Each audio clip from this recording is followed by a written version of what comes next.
Hi, magandang araw po sa inyong lahat. Bago po nyo panoorin itong first reading of the day, walasahin lang po muna natin ito. A very powerful reading again to each and every one of us. Yan. Okay.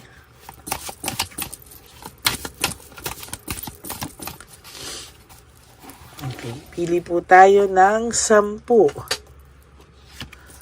1, 2, 3, 4, 5,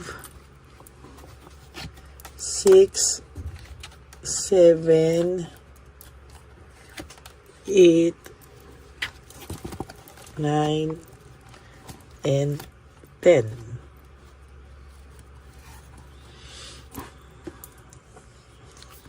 Okay. Bakit parang gusto ko itong buksan? Sige, i-ano po natin yan. I-add po natin yan. Parang tinawag niya po kasi ako. No? Okay.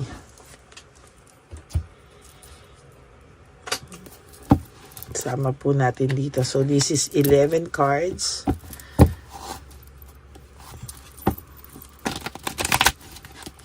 Tingnan po natin kung ano po ang makukuha nating cards dito naman po, no?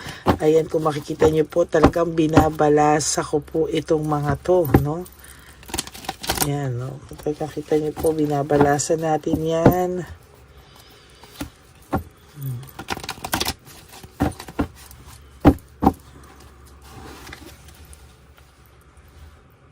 Okay. 1, 2, 3, 4, 5, 6, 7, 8, 9, and 10, and 11.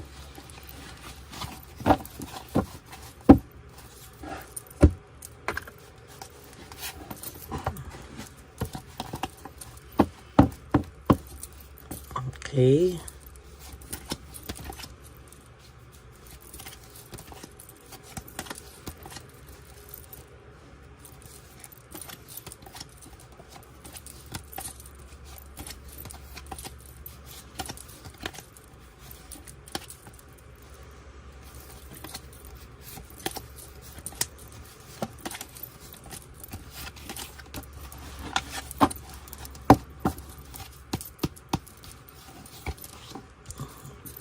Leaving home, moving forward, ang taong ito po ay umalis at nagdesisyon na lumayo, no? Nagdesisyon po siya na umalis at mag-move on po sa buhay niya without your knowledge, no? Nabigla ka po dito at talagang sa nakikita ko po ay siya pa po ang galit, ano?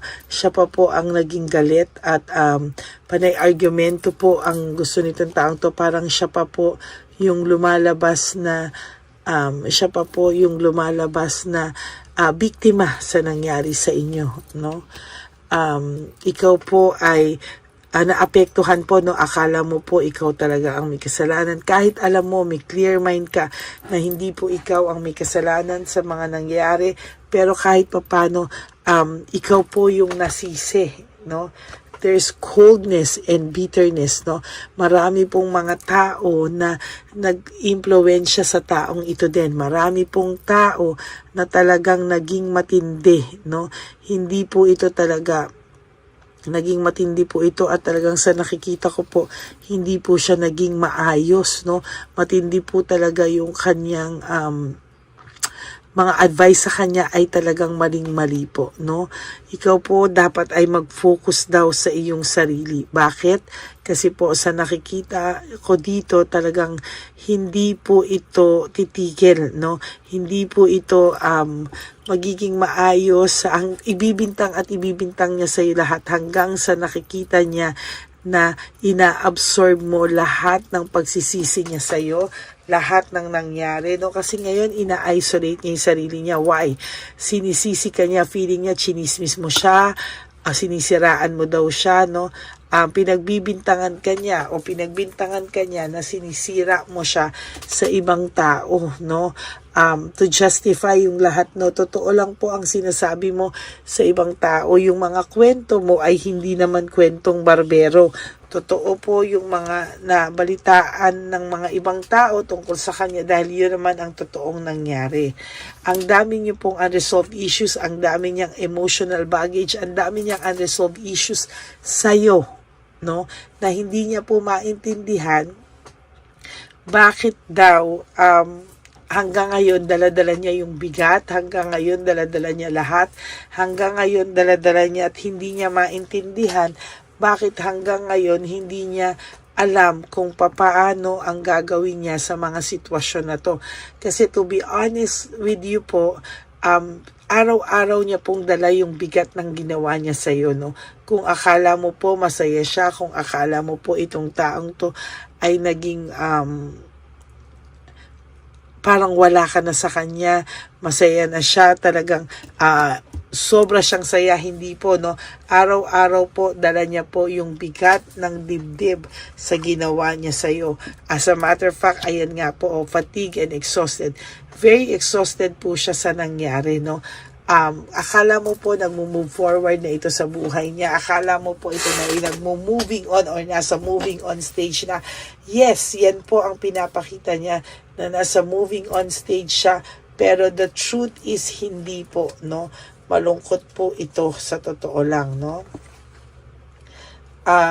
Out of touch, trickery, kung kahit kumbaga wala kayong pag-uusap or kung kayo ay hindi po maayos-ayos yung inyong usapan, pero sa totoo lang po, very, very clear sa kanya na mabigat po ang pakiramdam niya sa araw-araw, no?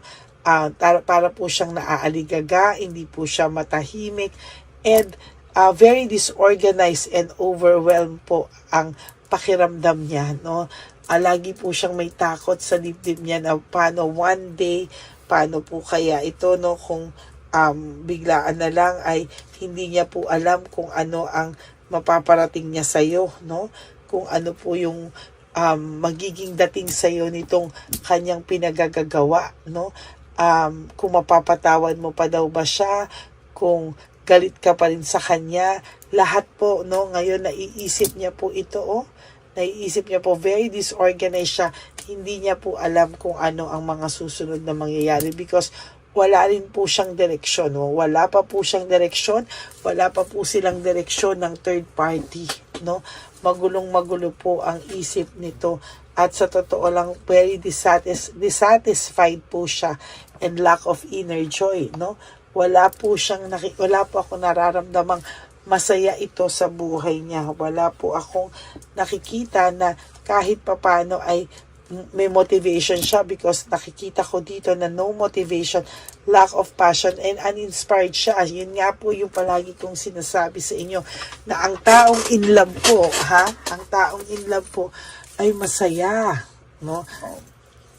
Ang taong in love po ay masaya, maayos, pero ito po inspired, no? Yung mga in love, pero ito po very, very, very uninspired sa buhay niya, no? Ayaw niya po ng intriga, pero alam niya po na naiintriga daw siya, naiintriga daw siya sa buhay niya at hindi po siya tinatantanan, there is this leaving behind, walking away. Talagang sa nakikita ko dito ay matindi po ang pinagdadaanan ng taong ito, no? Meron din ako nakikitang boredom, no? Ayan, no? Boredom, no? Bored na bored po ito sa buhay niya sa ngayon, no? Hindi po ito akala mo na nag-e-enjoy na siya, ikaw yung nasaktan, ikaw yung naiwanan, bakit ikaw na nga'y nasaktan, sila pa yung masaya, bakit ikaw na yung nasaktan pero parang wala siyang remorse, no? Parang hindi niya naiisip lahat ng ginawa niya sa iyong masakit. Hindi po ganun yun, ano? As a matter of fact, nasasaktan po ang taong ito. Hindi niya lang po pinapakita, no? At yung third party po talaga hanggang ngayon selos na selos sa'yo, no? matindi po ang pagseselos nito sa iyo, at ito po ang talagang nangyayari sa kanila. Disaster po yung relationship nila, no? Pabagsak din naman po, no? Wala pong ginawa itong babaeng to kung hindi sumbatan po siya ng sumbatan tungkol sa iyo, no? Ang iniisip niya po talaga ay bakit nasa kanya ka na, nasa third party na nga yung person mo, pero wala po siyang ginawa kung hindi isumbat na mahal ka pa ng person mo, nagsiselos pa rin siya sa iyo. Parang ano ba ang gusto nitong babaeng to, no, na mangyari sa buhay niya? Sa nakikita ko po, medyo mas matindi po talaga, no? Dahil nakikita niya na naiisip pa rin po ikaw ng partner mo o ng person mo, no? Naiisip ka pa po ng person mo at talagang hindi ka naman po niya nakakalimutan, no? Hindi ka pa rin po nakakalimutan ng person mo. As a matter of fact, hindi ka po talaga naaalis sa kanya. Kahit po pakita niya sa iyong galit na galit siya sa iyo, but still, hindi ka pa rin niya makalimutan, ano? Aligaga po ito, no? Everyday, mabigat ang pakiramdam niya. Mabigat ang pakiramdam niya at talagang hindi po siya mapakali, no? Naiisip ka ng person nyo. Ayun, no? Para siya mababaliw. Mental disease, no? Bad judgment, no? Parang pakiramdam nito, hindi niya na po alam kung ano po ang mangyayari sa kanya, saan siya patutungo, no? Pero ang gusto niya po, ikaw pa rin ang maghabol sa kanya. Ang gusto niya po, ikaw pa rin daw yung makarealize, no, ng worth niya. Kahit na alam niya na siya na may kasalanan, gusto niya po, ikaw pa rin daw ang iiwas. Ang lalapit sa kanya at siya kunwari iiwas. Gusto niya po, ikaw pa rin po ang humapol-hapol sa kanya, no? Meron po siyang problema, lack of resources, very unstable siya financially, mentally, emotionally, no? Naaapektuhan na rin po ang physical nito. Bakit? Kasi po talagang unstable siya ngayon at talagang wala rin po, hindi rin po siya makapag-commit, no? There's lack of commitment also, no? Greedy, no? Talagang sarili niya pa rin po ang importante sa kanya. At ganon din naman po ang third party, no? Sa totoo lang, karma nila ang isa't isa, the third party and your person, sila ang malas sa isa't isa, no? Naghihilahan po sila ng negative vibes, no? So yan po ang first reading of the day, no? Ang person mo at ang third party, karma po nila ang isa't isa talaga. Yan ang nakikita ko, talagang malas po nila ang isa't isa, no? Kamalasan, taglay nila ang isa't isa, no? Yan ang gusto kong sabihin sa inyo, kaya wag po kayong masasaktan, magseselos. Talagang yan po yung nakikita ko, no? So maraming salamat po sa inyong lahat. For those of you po who would like to have a private reading with me, you can message me po at Ladyly Elena, that's Ladyly Elena. Nasa dulo po yan ng ating video, dyan nyo lang po ako makokontak. That's my only official and legit FB account. Yan. Maraming salamat po sa inyong lahat. And for those of you po who would like to give me a super thanks for this video, I would really appreciate that and love that from the bottom of my heart. Lalo na po, nalalapit na po ang ating One Love a Day Christmas edition for our dear lolos and lolas. Maraming salamat po sa inyong lahat and God bless you. And of course, ang atin pong laging pakiusap, no skipping of ads, tulong nyo na po yan sa ating channel. Maraming salamat po sa inyong lahat. And sa aking mga ever loyal and faithful and solid Lady LA family, love you all from the bottom of my heart. Mahal na mahal ko po kayong lahat. And sabi ko nga po sa inyo is just to live one day at a time. Huwag nyo muna pong isipin lahat ng pwedeng mangyari sa inyo sa mga susunod na panahon. Just live for today. Do 3 things that will make you happy for today. Prioritize yourself and tomorrow is another day. Gawin nyo lang po yan paulit-ulit and one day you will realize po na nakasurvive ka na po pala. Okay? Maraming salamat po sa inyong lahat. and God bless you all. And sabi ko nga po, life is so short. Don't make it shorter by stressing yourself from all the pains and heartaches na binigay po sa inyo ng kahapon. Just surrender everything to the divine universe and just let go and let God write your life and love story. Huwag po kayong malulungkot ha. I will be back for another set of reading for our second reading of the day. Maraming salamat po sa inyong lahat. Napakaganda po ng ating reading kahapon. Okay, God bless you all and I love you all. I'll see you again on my next reading. Maraming salamat.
Bigay ni Papa Jesus. Ano sa'yo?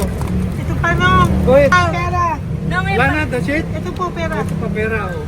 Bigayan ni Papa Jesus. Kain mo yan, ha? Wala ka ng Okay lang kami. Para sa iyo yan, para sa iyo. Yan ang isip niya. Pagkain mo yan, ha? Saan ka pa? Bye-bye. Yung pagkain makunot. Bakit? Lagay mo lang po dito. Pati po. Taga po, may bibigay na po kami sa'yo. Bigay po ni Papa Jesus. Yan, para po sa'yo yan. Ingat po.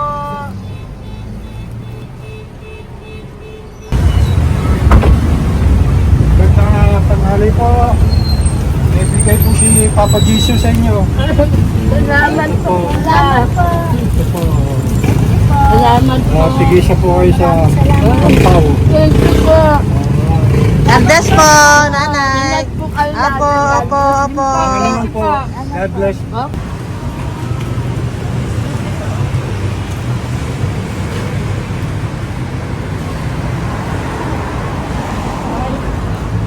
Bigay po ni Papa Jesus sa inyo. Maraming salamat po. Ito po.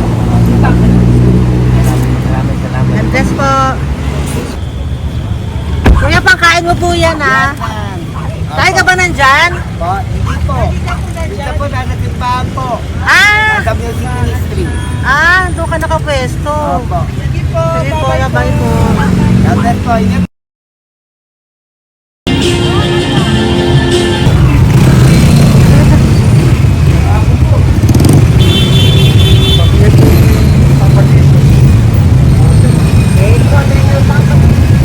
Thank you po, bye po. Meron pa eh. Bigay ko yung Papa Jesus. Yun.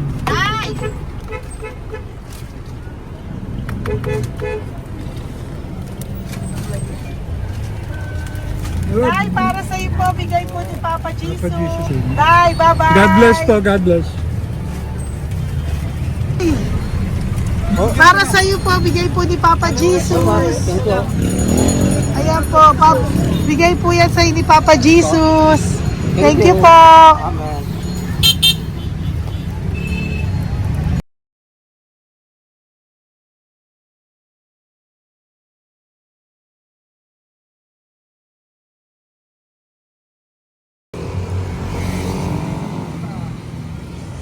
Bigay ni Papa Jesus.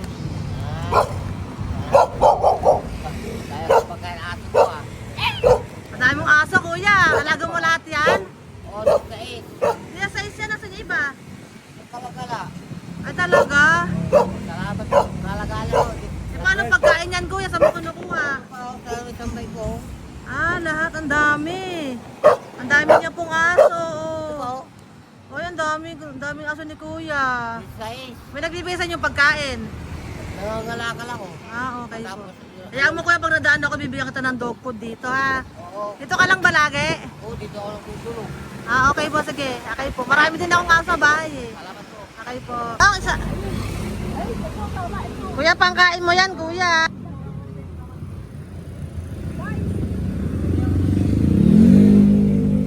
Nangangalakal ka, kuya?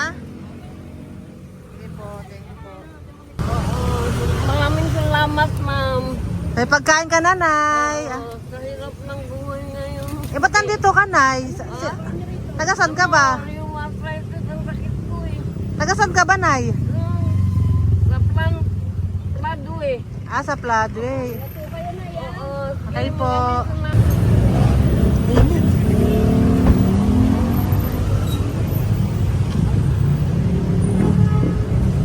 Nay!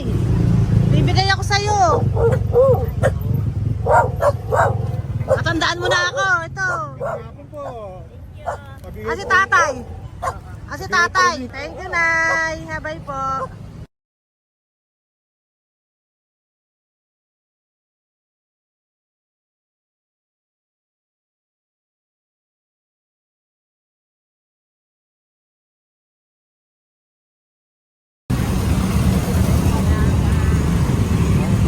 God bless, Tay. Thank you po. Pabigay po. Ay, bigay po ni Papa Jesus. Salamat po. Bigay po ni Papa Salamat Jesus. po, Ito ate. po, oh. Salamat po. Bigay po ni Papa Jesus. Ito pa po. Salamat po, tay. Salamat po, tita. Bye-bye po. Maraming po salamat. Kayo, ate. Opo, ingat po kayo. Taga saan po kayo? Taga Tayabas, Quezon po kami. Mga aita po kami sa Quezon, mga katutubo. Sige. Ingat po. God bless.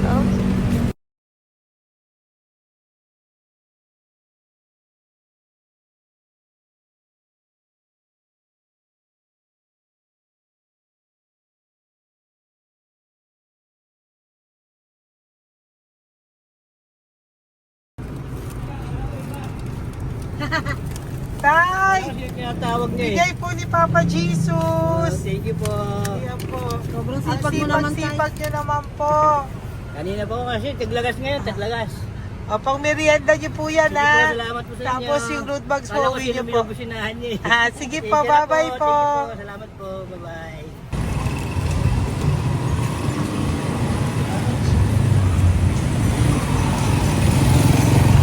Brother. Basta. Pabigay ni Papa Jesus. Sa'yo. Ang kaya mo yan. Ba't hindi ka makatayo? Na ano ka? Okay. Sige, bye-bye. Hello po! Para sa inyo po, bigay ni Papa Jesus. Thank you very much. Hindi po, bye-bye po. God bless you. Tay! Magandang hapon po. Bigay po ni Papa Jesus. Ito pa po, Tay. Para sa inyo po. Bye-bye po.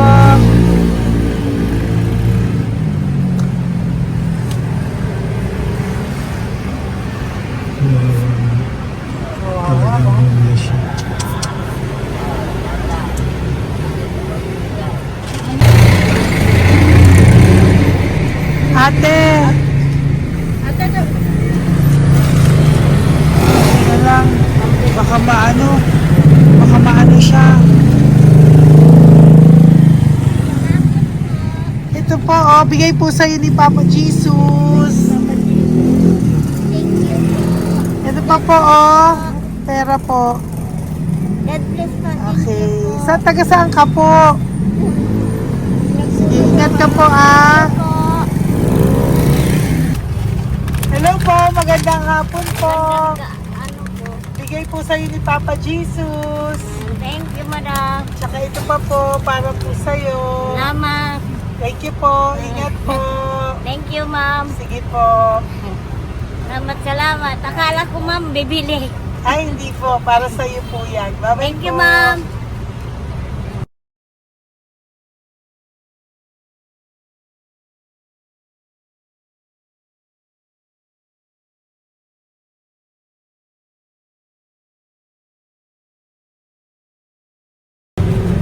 Hi! Hirap na hirap. Bibigay po ako ng goso. Hirap Dito siya. po tayo, dito sa kabila. Ano mo siya, lies pa yan. Kawawa naman. Hi, magandang araw po. Lord. Bigay po ni Papa Jesus. Ay, ito po, ano yung pangdagdag po. Dagdag po, bigay po ni Papa Jesus. Thank you po. Thank you po. Kawawa naman. Diyos ko, hindi na siya makaano mo. Ano? Pagkabang, may tatawagin lahat. Ano kami yun ang hindi ko lang. Siyempre, ang bigat niyan.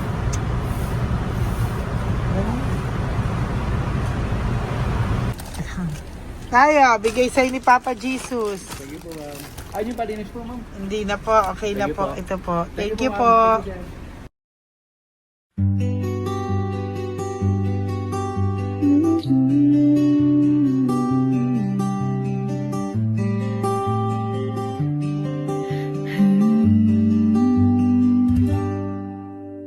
Nasa panahon ako ng kalungkutan, panahon na hindi ko alam ang gagawin. Nalilito, naguguluhan, nagtatanong sa sarili, ano nga ba ang gagawin ko? Nang biglang nag-browse ako sa YouTube at biglang lumabas ang channel mo, ang mensahe na noon ay nilabas mo. Angkop sa nadarama ko. Unang beses lang dumaan ang channel mo sa browser ko, hindi ako nagdalawang isip na hanapin ang Facebook account mo at mag-message sa'yo. Agad ka naman sumagot sa mensahe